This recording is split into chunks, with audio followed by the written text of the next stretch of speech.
Hello friends, welcome to my channel. So things does not look very bad when we are looking at the stock market, but we do look at the world and the near about countries or economies. There are something very bad that's been going on, and you can clearly see the screen. It is full of it. Now this is the current conflict that is going on. Not going to talk about geopolitics and all those things apart from stock market, but what you can see, what I can see, I mean, everybody may have their own opinion, but the thing are, we can see the same thing. What the reports are suggesting, and you will see going forward, apart from the reports, you will see going forward, there were more war fronts which will open up. Okay, there are two ongoing wars which we know, and they are very famous, and it's gone not going to stop anyway very easily, but there are more which is about to open up, and that's the problem. And when we are looking at the different reports and aspects or the comments, like as you can see, JP Morgan Chase CEO Jamie Dimon warns that this is the most dangerous time for the world in decades. Obviously he can see the same thing, and he has more data than you or I do. So I mean, this may cause a short term impact, an impact which will hit very sharply if it hits. The condition if it hits, and if the sense prevails, then nobody knows. But yeah, things does not looks good. Okay, and what else we can see, and I'll talk about something very special in this. I've been talking about it, but I have never shown this thing on my channel, or there is one chart which I think is going to create a lot of trouble for not only for you and me, but across the globe. So we will discuss about that. But before that, if you haven't yet subscribed my channel yet, just hit on the subscription button. Also hit on the notification bell along with the all button to get my updated video notification. Now what we can see that everybody will try to think and act where their benefits are, and no country is going to, if they are smart enough, no country is going to miss that opportunity. Because one thing, whenever war is going on, what one can see is the one industry which will make the most of it, so obviously is the defense industry, and we all know that. But something which is beyond your control, and you simply can't control it, so you cannot blame them. But yes, there are certain industries which will make benefit out of it, there are certain countries which will make benefit out of it. So nobody can decide these things until and unless things are done and dusted, and then eventually we get to know. I mean, I don't find any important news apart from geopolitical and war, so I'm not going to talk about that. And oil. I'm going to talk about oil, and this is the special thing which I'm going to talk about. Obviously, the chart. Okay, so apart from that, what else we have? I think this is most of it. You cannot find anything. This is most of it, because everything is surrounding every newspaper, every article, every front page is completely full with the tensions. And I mean, the risk is, I can sense it, the risk is there are more war fronts which will open up. So that's the biggest challenge that everybody need to understand, and obviously it will have a deep impact on your pocket, on my pocket, and it does not matter which country you are into. We are living in a global village. Maybe you do not have a good alliance with other countries, that's a different thing, but you cannot live on an island, and it's not like you're not going to talk to anybody. So the thing is, we have to share things, and when these kind of problems happens, everybody need to pay much or less. So that is something which we are going to see. Now let us see how the market has indeed performed. So Dow Jones closed flat to positive 39 points higher. Nasdaq was negative 167 points lower. S&P 21 points or half a percent down. Gold has seen a big jump, I mean 3%, nearly 62, 63 points. Then oil up by 5%, nearly 4.81 points higher, and then yield is flat at 4.61. And then VIX, I mean, understand, if once US VIX or CBOE VIX started going beyond 17 or more, you will see volatility in the market. That's the time you need to be very much alert. And now it is closed at 1932, and that's not a good sign. I mean, 15% jump. Okay, that's something which you need to understand. Everything started moving higher. That's the thing. And now you can see, I mean, you're talking about 1 month, 3 months, 6 months, 1 year, 2 year. Everything is above, or I mean, they are all trading in between 5 and 5.5%. So, I mean, just think logically, when you have lots of uncertainties in the market and the bond market is giving you an yield of 5.5%, and let's consider yourself as a millionaire or billionaire, then why should you go into the stock market until and unless you find a very big opportunity? Because that's where the risk lies, and here you can make 5% without any risk, simply by parking your money. So that's the thing which you need to understand. And then US dollar index closed above 106.67, not at all a good sign. So this is something which we are going to look at as far as the chart is concerned. So let us now start with dollar index itself, and let us see what is happening over there. And this is what the price chart of dollar index is indeed telling you. I mean, with all the volatility and all the corrections, it is trading firm and strong, and it is moving towards, I mean, you can clearly see the signs that it is moving towards the highs of here we are 2002 or 2003, where it was quoting near 120. So for DXY, I have been talking about it.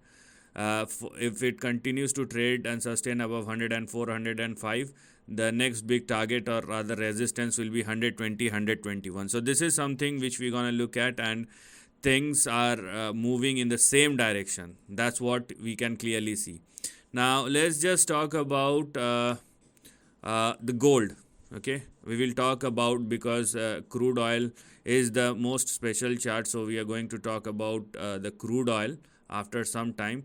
But just to talk about gold, now you can see there has been something which is going on, and I'm also thinking that this time it will move towards I would say 14 or $1,500. But the move that has come is actually a very, very surprising thing. And with this move, with this current close, it is actually made a breakout, because the levels that it has tested in 2011, the highs, the resistance were 1920 or 1930, and now with the current close, the stock, I mean, the gold future has been hovering near 1900 and 2000 bucks. But if it sustains above 1920 or more, or 1922 or more, it is actually a breakout.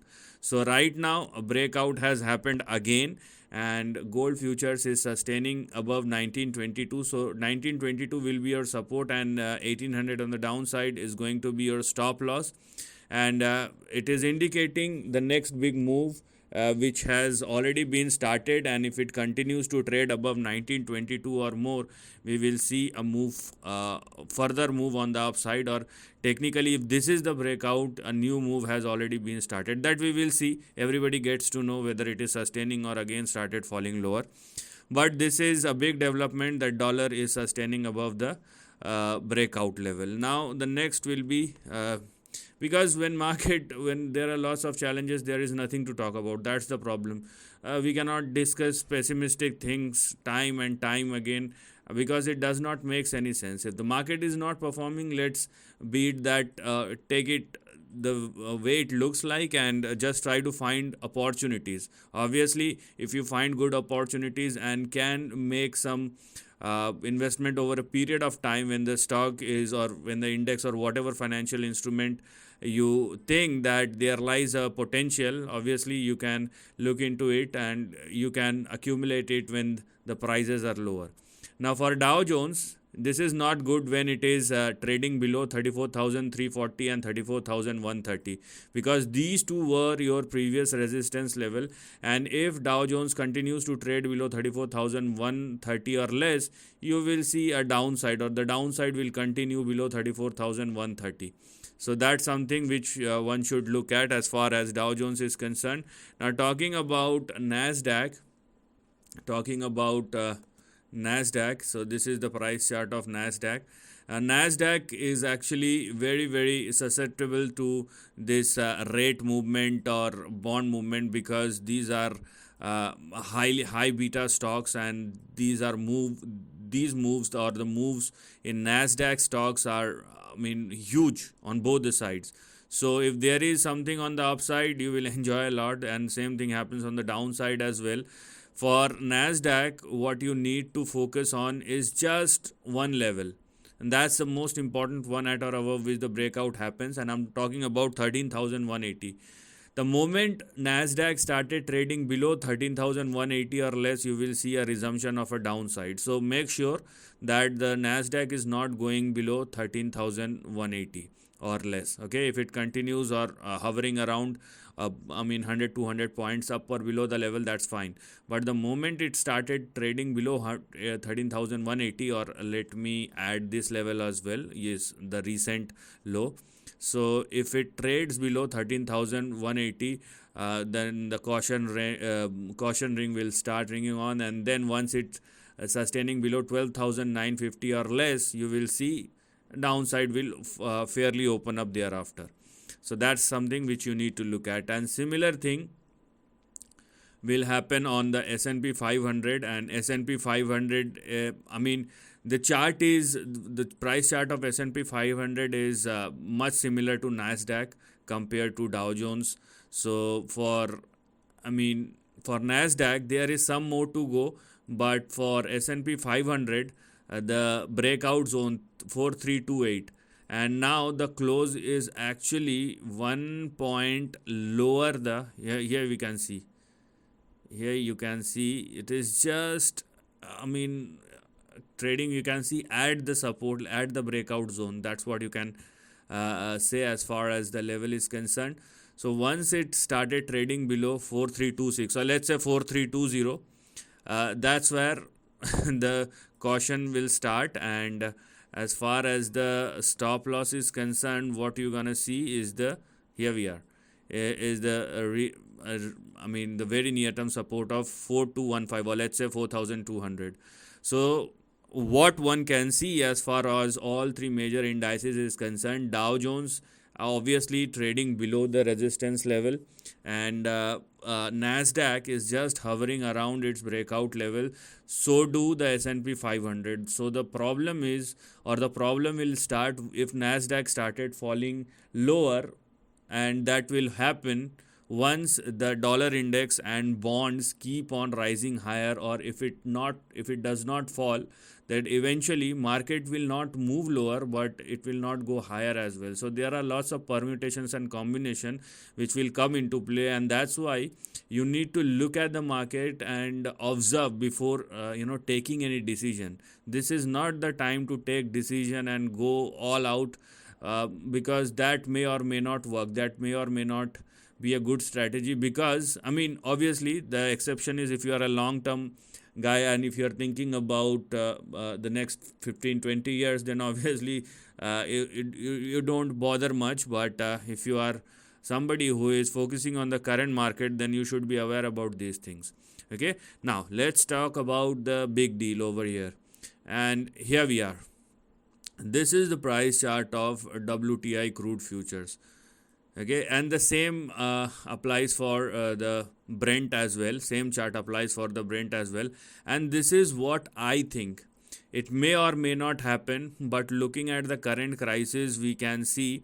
I just want your opinion on this. This is what I think, but it does not mean that you all think in the same manner or in the same fashion. So here we are. Let me show this to.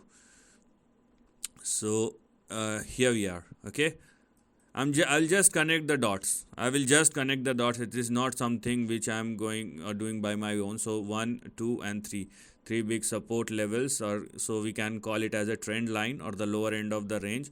And yeah, so you can clearly see. I'll just connect the dots, and we will see what is coming out of it. And that's what I keep on thinking, because I think that's where the biggest risk lies, and nobody was indeed expecting these kind of things. And if you try to find the reason, I mean, I want your reason.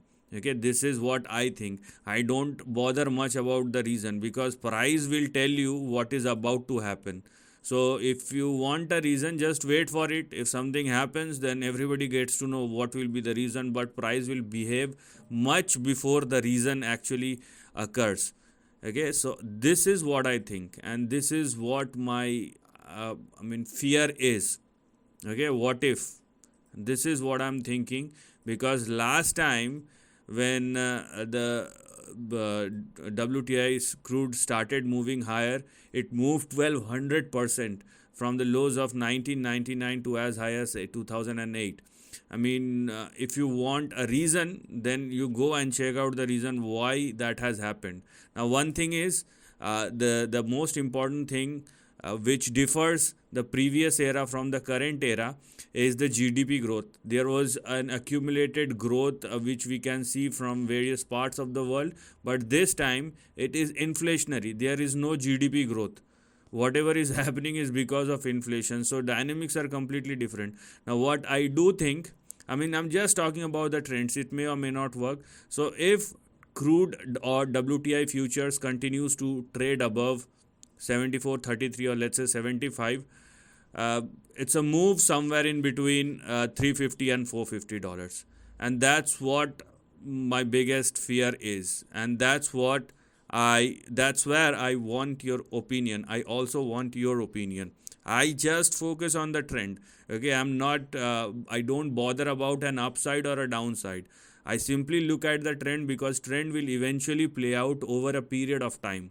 Okay, if it does not work out, then obviously for that we have couple of levels like 74. If it falls below 74 and 56, I will be very sure that the next move will happen towards 41, so everybody will be happy. But if it keeps on trading and sustaining above 74, 75, you will definitely see, I mean, the indication is a big move somewhere in between $350 and $450.